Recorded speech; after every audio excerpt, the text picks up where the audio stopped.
ഇസ്രായേലിനുള്ളിൽ ഹൂത്തികൾ ഒരു drone attack കഴിഞ്ഞ വെള്ളിയാഴ്ച നടത്തി. അതിന് ഒരു തിരിച്ചടി നൽകണം എന്ന് ചിന്തിച്ച ഇസ്രായേലിന്റെ വ്യോമസേന ഹൂതീസ് കൺട്രോൾഡ് ഏരിയയിലുള്ള പോർട്ടിലും പ്രധാനപ്പെട്ട ഓയിൽ ഫെസിലിറ്റീസിലും ഒരു ആക്രമണം നടത്തി ശരിയായ തിരിച്ചടി ഹൂത്തികൾക്ക് നൽകി. എന്നാൽ അതോടുകൂടി അവസാനിച്ചില്ല. വീണ്ടും ഹൂത്തികൾ പ്രതികാരത്തിനായി തയ്യാറെടുക്കുന്നു.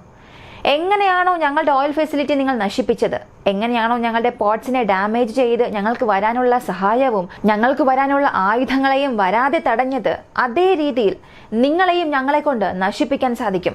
നിങ്ങളുടെ തലസ്ഥാനം ടെൽ അവീവ് അത് അത്രത്തോളം സുരക്ഷിതമായ ഒരു സ്ഥലമാണെന്ന് നിങ്ങൾ തന്നെ ഒരു ബിംബം സൃഷ്ടിച്ചു വെച്ചിട്ടുണ്ട്.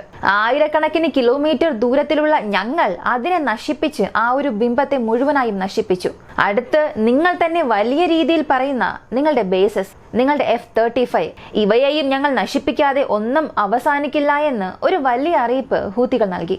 അതുമാത്രമല്ല, ഇസ്രായേൽ മുഴുവനും ഇപ്പോൾ ഒരു വലിയ അലേർട്ട് നൽകിയിട്ടുണ്ട്. ടെൽ അവീവിലുള്ള ഒരുപാട് പേരെ ഷെൽട്ടേഴ്സിലേക്ക് മാറ്റാനും ഇസ്രായേൽ ഔദ്യോഗികമായ അറിയിപ്പ് നൽകി. കൂടാതെ ഹൂത്തികളും ഹെസ്ബുള്ളയും ചേർന്ന് എത്രയും പെട്ടെന്ന് ഇസ്രായേലിനെ നേരിടാൻ തയ്യാറെടുക്കുന്നുവെന്നും ഒരറിയിപ്പ് കൊടുത്തു. ഇവയെല്ലാം വ്യക്തമായി ഈ വീഡിയോയിലൂടെ കാണാം.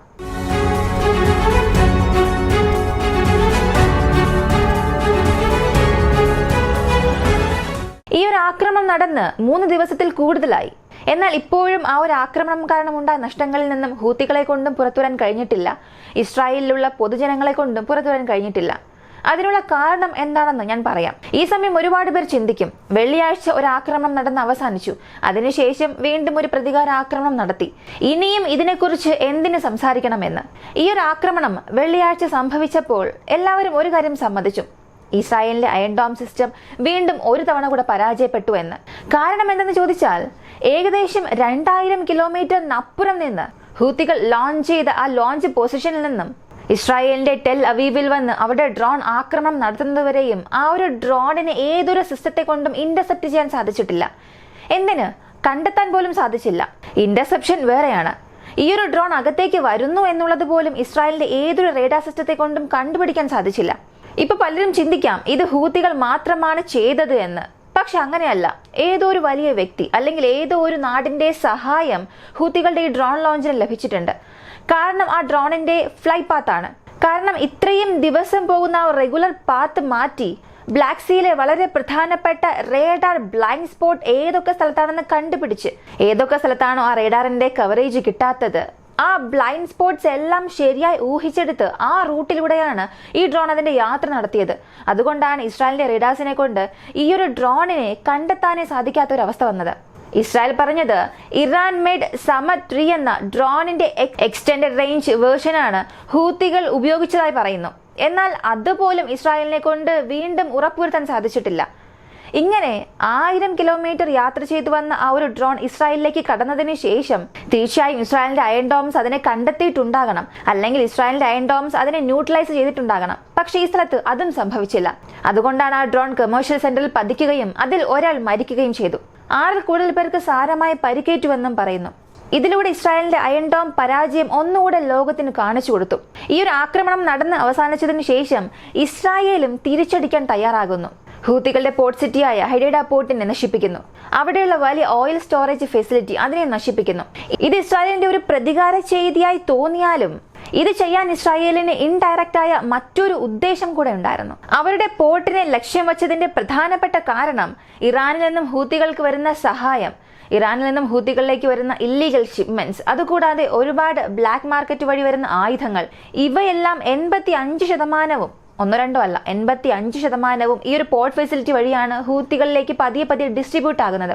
അവർ ഉപയോഗിച്ചുകൊണ്ടിരിക്കുന്ന ബാലിസ്റ്റിക് മിസൈൽ, ക്രൂയിസ് മിസൈൽ, ഇവയെല്ലാം ഇറാനിൽ നിന്ന് ബാക്ക് ഡോർ വഴി ഹൂത്തികൾക്ക് നൽകുന്നതാണ്. കാരണം ഹൂത്തികൾ അധികം കൺട്രോൾ ചെയ്യുന്നത് യമനിലെ തീരദേശ പ്രദേശങ്ങളെയാണ്. ഈ മാപ്പ് നോക്കിയാൽ നിങ്ങൾക്ക് മനസ്സിലാകും ഹൂത്തികൾ ഏതൊക്കെ സ്ഥലങ്ങളെ കൺട്രോൾ ചെയ്യുന്നുവെന്ന്. ഈ കോസ്റ്റൽ ഏരിയ മുഴുവനും അവരുടെ നിയന്ത്രണത്തിലാണുള്ളത്. ഇത്രത്തോളം കൂടുതൽ കോസ്റ്റൽ ഏരിയാസ് ഇവർ നിയന്ത്രിക്കുന്നത് കൊണ്ട് ആയുധങ്ങളുടെ ഷിപ്മെന്റും ഇറാനിൽ നിന്നും വളരെ കൂടുതലായി ഇവർക്ക് വരുന്നുണ്ട്. വലിയ വലിയ കപ്പലുകളിൽ വലിയ മിസൈൽസിനായിട്ടുള്ള ഭാഗങ്ങൾ, അതിന്റെ സ്പെയർ പാർട്സ്, ഇങ്ങനെ എല്ലാം വരുന്നത് ഈ ഒരു പോർട്ട് വഴിയാണ്. അതിനുശേഷമാണ് ഹൂത്തികൾക്ക് ഇത് ഡിസ്ട്രിബ്യൂട്ട് ആകുന്നത്. അതൊരു കാരണമായി കാണിച്ചാണ് ഈ സ്ഥലത്ത് ഇസ്രായേൽ ഇങ്ങനെ ഒരു ആക്രമണം നടത്തിയത്. ഹൂത്തികൾക്കെതിരെയുള്ള ആക്രമണത്തിൽ ഇസ്രായേൽ ഡയറക്റ്റ് ചെയ്യുന്നത് ഇത് ആദ്യമായാണ്. ഇതുവരെ നടന്നതെല്ലാം ഹൂത്തികൾ ആക്രമിച്ചു, തിരിച്ച് ഇസ്രായേലും ആക്രമിച്ചു. അതോടുകൂടി അവസാനിച്ചു. ഇപ്പോഴുണ്ടായ ആക്രമണത്തിൽ ഹൂത്തികൾക്ക് 6 പേർ മരിച്ചതായും 16-ൽ കൂടുതൽ പേർക്ക് സാരമായ പരിക്കേറ്റിട്ടുണ്ട് എന്ന് ഹൂത്തികളുടെ സ്റ്റേറ്റ് ആൻഡ് മീഡിയാസ് ഈ കാര്യം കൺഫേം ചെയ്തു. ഈ ഒരു പ്രശ്നം ഇതോടുകൂടി അവസാനിച്ചോ എന്ന് ചോദിച്ചാൽ ഇല്ല, അവസാനിക്കില്ല. വീണ്ടും ഇത് തുടരും. ഇസ്രായേൽ മുഴുവനും ഇപ്പോൾ അലേർട്ട് കൊടുത്തു. ഇസ്രായേൽ അവരുടെ നാട്ടിലെ ജനങ്ങൾക്ക് നൽകിയ ഈ ഒരു അലേർട്ട് എന്നത് ഹൂത്തീസിന്റെ ഡ്രോൺ ആക്രമണങ്ങൾക്ക് ഭയന്നല്ല. ഹൂത്തികളുടെ ബാലിസ്റ്റിക് മിസൈൽ ഏത് സമയത്ത് വേണമെങ്കിലും ഇസ്രായേലിനെ ആക്രമിക്കാം. ഇസ്രായേലിന്റെ പോർട്ടായാലും അല്ലെങ്കിൽ ഇസ്രായേലിന്റെ ഇന്റർസെപ്റ്റർ സിസ്റ്റംസ് ഏതെല്ലാം സ്ഥലത്തുണ്ടോ ഏതിനെ വേണമെങ്കിലും അവർ ആക്രമിക്കാമെന്ന് ഇസ്രായേലിന്റെ ഇന്റലിജൻസ് നൽകിയ ഒരു വിവരം കാരണം ഇത്ര വലിയൊരു വാർണിംഗ് അലേർട്ട് ഇസ്രായേലിലെ ജനങ്ങൾക്ക് പ്രധാനമായും ടെൽ അവീവ് നൽകിയിട്ടുണ്ട്. കാരണം ഇസ്രായേൽ ഈ ടെൽ അവീവിനെ കുറിച്ച് പറഞ്ഞു വെച്ചിരിക്കുന്നത് most safest city in the world, heavily protected city in the world എന്നാണ് ഈ ഒരു ടെൽ അവീവിനെ കുറിച്ച് പറഞ്ഞിരിക്കുന്നത്. അത്രത്തോളം വലിയൊരു ബിംബമായിരുന്നു ടെൽ അവീവ് നൽകിയത്. പക്ഷെ ആ നാടിനുള്ളിൽ തന്നെ, ആ നഗരത്തിനുള്ളിൽ തന്നെ കടന്ന് ഈ ഡ്രോൺ അറ്റാക്ക് നടത്തി. അതിനാൽ ഈ ഒരു ആക്രമണം കാരണം അവർ കെട്ടിയുറപ്പിച്ചു വെച്ചിരുന്ന ആ ഒരു ബിംബം തന്നെ തകർന്നു. വീണ്ടും ഒരു ആക്രമണം ഉണ്ടായാൽ, നേരത്തെ ഉണ്ടായ ആക്രമണത്തിൽ നിന്നും ഇസ്രായേലിലെ ജനങ്ങൾ ഇപ്പോഴും പുറത്തേക്ക് വന്നിട്ടില്ല. നിങ്ങൾ ട്വിറ്റർ അല്ലെങ്കിൽ അവരുടെ മീഡിയ ഏജൻസി എടുത്ത് നോക്കിയാലും ഒരുപാട് പേർ ഇന്റർവ്യൂ കൊടുത്തിട്ടുണ്ടാകും. അവർ പറഞ്ഞിട്ടുള്ളത് ഇങ്ങനെയുള്ള ഡ്രോൺ അറ്റാക്ക് അതും ഇസ്രായേലിന്റെ സെൻട്രൽ ഭാഗത്ത് നടക്കുമെന്ന് ഞങ്ങൾ ചിന്തിച്ചിട്ടേയില്ല. ഞങ്ങൾ ചിന്തിച്ചതെല്ലാം ഹമാസ് ഒരു ആക്രമണം നടത്തും, ഹിസ്ബുള്ള ഒരു ആക്രമണം നടത്തും, ഈ ഒരു രീതിയിലായിരുന്നു ഞങ്ങൾ ഉണ്ടായിരുന്നത്. എന്നാൽ ഇത്രയും കിലോമീറ്റർ ദൂരെയുള്ള ഹൂത്തികൾ, അവർ കാരണം ഇസ്രായേലിൽ ഒരാൾ മരിക്കുമെന്ന് ഞങ്ങൾ സ്വപ്നത്തിൽ പോലും ചിന്തിച്ചിട്ടില്ല എന്ന് അവരുടെ അഭിപ്രായം പറയുന്നു. മറ്റൊരു ഭാഗത്ത് ഹിസ്ബുള്ളയും നോർത്തേൺ ബോർഡേഴ്സിൽ ഇരുന്നു കൊണ്ട് വലിയൊരു പ്രഷർ ഇസ്രായേൽ നൽകാൻ തുടങ്ങിയിട്ടുണ്ട്. ഞാൻ നേരത്തെ ഒരു കാര്യം പറഞ്ഞിരുന്നു, ഗാസ ഭാഗത്ത് എപ്പോഴെല്ലാമാണോ ഇസ്രായേലിന്റെ ഒഫൻസീവ് കൂടുന്നത്, എപ്പോഴെല്ലാമാണോ കൂടുതൽ ആക്രമണം ഇസ്രായേൽ അവിടെ നടത്തുന്നത്, അപ്പോഴെല്ലാം ഹിസ്ബുള്ള തിരിച്ചടിക്കുമെന്ന്. അതിനനുസരിച്ച് ഒരാഴ്ചകൾക്ക് മുൻപ് ഒരു ആക്രമണം നടന്നു. 100 കണക്കിന് ആളുകളെ എയർ സ്ട്രൈക്ക് വഴി തന്നെ ഇസ്രായേൽ കൊന്നു. ഒരുപാട് ടണൽ നെറ്റ്വർക്സിനെ നശിപ്പിച്ചു. ഈ സമയം നമ്മളെല്ലാം ചിന്തിച്ചത് ഹിസ്ബുള്ള തിരിച്ചടിക്കുമെന്നാണ്. എന്നാൽ ഇത്തവണ ഹിസ്ബുള്ളയ്ക്ക് പകരം ഹൂത്തികൾ അകത്തേക്ക് വന്നു. എന്നാൽ ഇവിടെ ഹിസ്ബുള്ളയെ പോലെ വലിയൊരു ആർമിയൊന്നുമല്ല ഹൂത്തികൾ. ഹിസ്ബുള്ളയുടെ പക്കൽ ഉള്ളതുപോലുള്ള സ്റ്റാൻഡിംഗ് പീപ്പിൾസ് ഒന്നും ഹൂത്തികളുടെ പക്കലില്ല.